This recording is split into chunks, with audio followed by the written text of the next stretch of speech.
Hello, good morning, good afternoon, good evening, wherever you're joining us from for this month's roundtable shoot. So just by way of a quick introduction, my name is Matt Blackwell and I'm the Assistant Vice President of Solutions Engineering. So I've been with the business for coming up to 5 years now, and I sit more on kind of spanning multiple different business functions, tech, commercial, legal, finance, to name just a few. And I'm also joined by Brett. Hi, Matt. I'm Bret Scott. I've been with the company for about 3 years, and I'm Vice President of Partnerships at Wejo, helping OEMs connect their data to our marketplace and also looking for solutions on using the data. Thanks, Brett. So, for those of you who may be kind of new to the roundtables, or for those who've attended previous sessions, really what we like to try and do is to, I suppose, pick a topic each month that we look to just kind of address and discuss.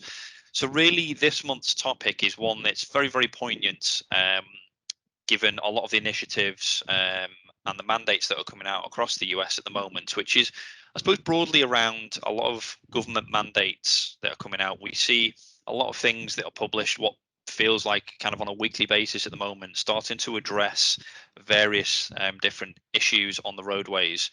So the three that we've chosen to look at for this month are kind of, I suppose, more of a safety element. So in particular around Vision Zero, which has been something that's been going on for quite some time now. Also, we want to kind of just discuss around the real boom for electric vehicles, not just in the US, but globally, but in particular, a few states that are kind of leading the way around that. And then I suppose the final point is around the whole, piece around slashing commuter time and the recent, major cash injection that's been put in by the Biden administration as well. So there, I suppose the three areas that we're looking to cover off this month. I suppose, Brett, if we start off with the Vision Zero piece, safety is something that's comes first and foremost in virtually any DOT strategy that comes out. Safety is always paramount and always comes first and underpins everything that happens. I Sure. think addressing safety is a really difficult one to do because how do you be proactive with addressing safety without actually first understanding where are the issues, where do these issues lie, be that kind of speeding, be that particular dangerous intersections. There's a number of ways to address safety on the roadways, and again, I think that's why we're seeing, because of the nature of the data set that we have, we are able to incorporate safety elements that go above and beyond just what speeds are being carried on a roadway. Right. You start to put a bit of context around it in terms of things like ABS triggering, seatbelt usage, all of those additional layers, if you like, of context, which feed into that safety element. So I For don't know if you've got sure. anything else to add on the safety piece, Brett. Yeah, absolutely. It's interesting because when we look at what goes into a typical passenger car now, it used to stop at cruise control. I mean, and the average customer didn't even use their cruise control when they had it, because the length of journeys wasn't that long. I think we measure something less than 5 miles per journey on average, and about an average of 36 miles a day for the whole fleet in the U.S. And so there were a lot of these simple cruise control type features that just didn't get a lot of use. Well, a lot of the cars that are being built now have better sensory perception, so they know what other cars are around them. And we're starting to see more features like lane assist and auto cruise control, sort of these automated features lower in the price range of cars. So the cars themselves are preventing a lot of accidents, but it isn't bringing it to zero because there's still tons of accidents. So this is where it's helpful to understand road use, and if there are areas in the road or situations that are actually designed into roads that might make them more likely to be accident prone than others. And certainly the data that we collect helps cities and states understand these problem points. We can point out hotspots in their roads. And sometimes we can actually take the data, go backwards, and see that there's something some feet or miles ahead that set up a situation that is dangerous where the accident occurred, or where it's maybe not even a harsh accident, but just something occurred. And that also applies for, areas in the roadway where traffic builds up, where we're finding congestion. And so all of these factors might lead to higher accident rates. So we do that analysis, and one of the things that we do very well is, even for people that aren't data savvy, we're able to compile all this information and present it in a way that just the average Department of Transportation person, just someone in transportation, can understand and react to.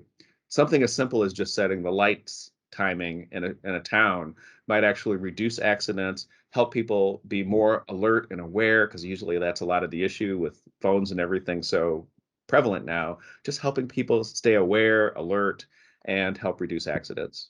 Absolutely. So I think, certainly, the safety aspect is one that's I don't think is ever going to go away, and it will always be paramount for any kind of, whether it be a localized region or at the kind of state level. But I think, the other area that's really receiving a lot of attention and a lot of backing from the government is around the kind of move to EV. Let's take the big mandate that came out of California towards the back end of last year around, emission free sales in California by 2035. Now, Hmm. the face of it, 14 years feels like a long time to get set up for something like that, but in reality, it's really not. So, you think about the infrastructure that is needed to support completely emission-free sales, and really that mindset shift has to start now, because you think about the amount of internal combustion engines, certainly that we see in comparison to EVs within the data set. It's a huge shift until to move over to that. And again, I know the kind of the Biden administration has really put a lot of focus into that, not just in California, but in other states. Washington again have got their own kind of initiatives. So I don't know what your thoughts are in terms of, again, I suppose how we can start to feed into those data-driven decisions around EV usage. Right. There are a few ways. The first is most car companies don't have a lot of experience selling electric vehicles. I mean, there are some out that are, that are in the market, but there's not a really good feel for what customers will require when they make that shift from a gasoline or a diesel car to a hybrid or an electric car. We see in our own data that the number of daily mileage driven is much less on an electric vehicle than it is on a gasoline car. I think we measured 36 miles on average per day, but most EV owners are driving somewhere between 15 and 20 miles a day. So the minute somebody buys an electric car, their mindset changes about what journeys they take, how they combine them, how many trips they take per day. And so there's that learning exercise that people take when they first buy that car, that first time that they get one. So the question is, what can we do to help people think about that before they buy their electric vehicle so that they're more likely to purchase one? And the data that we're collecting on gasoline cars will help the auto manufacturers train their customers, or at least make them educated on how they drive today, because a lot of customers just don't think about how they drive every day. The fuel price in the US is relatively low, so a lot of people don't think about fuel economy the way they do in Europe and other countries. And often we will just hop in our car and go somewhere, particularly now in this COVID period that we're in, because a lot of us have the day free to make a run to the grocery store during the day. So journeys are going up, the traffic is starting to go up. And fuel economy, I suspect, will go down on gas cars because there are so many local journeys being made. So we can help customers understand how they drive using the data that they already have, and that will make the shift. Now, on the governmental level, they kind of want to understand where to put the infrastructure and how much infrastructure is needed, because there's a psychological shift that's at play. Uh, Even though the average daily drive is 36 miles, most people kind of want limitless miles, and that's kind of what we experience with gas cars or diesel cars. Even with a 5-minute fuel up, you could literally drive the car nonstop until it breaks if you wanted to, and that's not so much the case on an electric car because of the charge time. So the government agencies are really wanting to understand where to best place charging stations to ease people and be comfortable about this purchase, and that they're not going to find themselves waiting hours to fill up the electric charge. So the data helps inform that as well. Yeah. This is also true for hydrogen electric vehicles. And we keep being reminded that zero emissions could mean hydrogen electric as well as battery electric. And the data that we're collecting today can help inform where to put hydrogen charging stations in states where they haven't become prevalent yet. So there is a great tie to just understanding how people drive today so that they can shift their habits, shift their thinking about how to fill up. Most of the people that drive today will fill up at home on an electric car and not even need a big infrastructure to support them. But for those few days a year when they take a trip in their car, they want to know that there's a charging station in the middle of the trip or where they're going, and we can help describe where those would be best placed to make people comfortable. Yeah, and it's a really good point that you raised, because we had I attended a customer call the other day, and they said, actually, if you are only analyzing electric vehicles with a view to that being able to inform where your infrastructure goes, you're doing it wrong. Was the Right. words that they use. Because actually, to your point, Brett, it's about, actually, we need to understand how people are driving now. Because if the average internal combustion engine drives 36 miles, and actually, somebody's work is, I don't know, 25 miles away, and the range of the vehicle can only make so many trips per week, then they're not going to change that behavior simply, with all due respect, to try and start to save the environment a bit more. So Exactly. actually, not just the breadth of the 100 and odd thousand electric vehicles and hybrid vehicles that we have in the data set, but actually the full kind of 11.3 million vehicles that we have in the US really does feed in to those data driven models. So Exactly. And shift the conversation away from battery electric vehicles to zero emissions miles. Because at the end of the day, what we're trying to do is reduce the number of miles driven that produce hydrocarbons. It doesn't matter how many cars are electric, it doesn't even matter whether they're hybrid or electric. The real focus is trying to get as many of those miles out of producing emissions as possible. And that might actually change the whole strategy around moving to BEVs or other zero emissions cars, making sure that those 36 miles a day, as much of them as possible, are zero emissions. And the data will inform that. I mean, I think the final area that we want to kind of address is, I suppose, it's quite a broad one, which is around kind of congestion and how to really slash the commuter time. That there's a stat that I heard the other day around, the average American spends about 54 hours in a year in traffic, and wastes over $1,000 every year in fuel. So really, that kind of focus on how do we better manage congestion, how do we better manage that commute time. It's not just, in some cases, adding an extra lane or 2 lanes or 3 lanes to an interstate or an expressway. How do we work smarter around that? And I Right. think, President Biden announced more recently that there was a kind of, well, over $2 trillion being invested in infrastructure over the next few years to really to address that commuter time, and to start to really bring that average commute time down. As you say, as we start to see journeys going up, the average time spent in that traffic is going to start to go up, and all of the other things that come with that. Yeah, absolutely. It's one of the sort of the unknowns of the moment that we're in right now, and we've seen this as as the pandemic started, more people began working from home, and certainly the data shows us that in cities with lots of office business, the commute day is really all day now. It isn't at like from 8 to 10 and from 4 to 6 p.m. anymore. The traffic has become a constant throughout the day because there are so many people that are home and able to make that run, in between meetings or, it's really interesting to follow traffic in cities where people have just decided they're never going back to an office. Yeah. So a lot of cities and the state and federal road organizations are trying to understand, what do we do with roads moving forward if a lot of the workforce has decided to stay home? And that has multiple implications. Even in the city that I live in, we're having a debate right now about how many cars versus bike lanes to have. Because with people working from home, you might want to convert a road lane into a bike lane so that people can get their journeys to the grocery store done on a bike, or just walk to the grocery store. And that is also helps us to zero emissions. Unless you're riding a moped or something, it's likely to be zero Yeah. emissions. So the data that we're collecting now on the roadways, and you'll probably correct me, but I think we have about 90% of 96% of roadways covered in the Correct. Yeah. U.S. Just helps inform that conversation around how roads are being used, where the congestion is, and how it's changing due to this major shift in how people work. And it's going to become even more important over the next couple of years, just tracking and seeing how many people go back to the office and don't. Where are the new congestion points?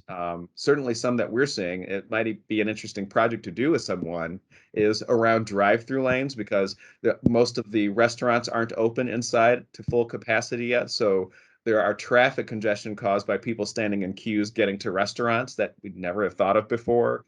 All of these changes are happening, and we can see it in the data. And certainly interested in engaging with people that want to dig in further. Yeah, absolutely. And the major cities is an interesting one because again when you start to look at somewhere like New York City, whereas parking spaces in New York were already at a premium. They were virtually impossible to get hold of. Now they're even more so because whereas people would normally commute out of New York during the day and that space would become available because people are working from home now, and because that as you say, the typical mass clear out of the major cities by 10 a.m. is not happening anymore. People who are actually coming into the city to work can no longer find parking spaces. Right. So it's and the thing is as well, it's not just in the major metropolitan areas, it's in a lot of the more rural areas as well. And I think that's And what's we're key. Yeah, and we're even seeing sort of an added impact. It's really an interesting one where during the height of the COVID pandemic and sort of getting out of it, restaurants were allowed to open seating outdoors in areas that used to be parking, Yep. or entire streets have been closed in order to allow for the businesses to survive with outdoor seating. But it turns out people really like outdoor seating anyway. So it'll be interesting to see which of these streets remain closed through traffic in order to allow for that sort of social outdoor environment, long after we've stopped talking about COVID-19. And that will have a dramatic impact on parking and traffic flow throughout any major city. I saw it last weekend in Brooklyn. It was absolutely wonderful until I hopped into a car and had to move around and realized there was no place to park a car, no place for the Uber to drop me off. All of these things are becoming, might have long-term, sort of lasting effects that we can measure. Absolutely. Yeah, I mean, it's, I think we've looked at three particular initiatives around kind of EV safety and congestion, but there are new mandates coming out on a what feels like a daily basis, which really are all aimed towards how can we better better make decisions that don't involve huge amounts of expensive infrastructure that's costly to maintain, costly to implement, and isn't always doesn't always kind of give the full and true picture. So that's certainly where the data set that we have really starts to feed into those models where infrastructure can potentially look at 100% of vehicles, actually what's happening in between those pieces of infrastructure. Mhm. If you've got monitors at every 5 mile posts, then actually what's occurring in between there. So certainly the whole government mandates piece, and any initiatives that come out is one that we will continue to kind of stay ahead of the curve as a business on, um, For sure.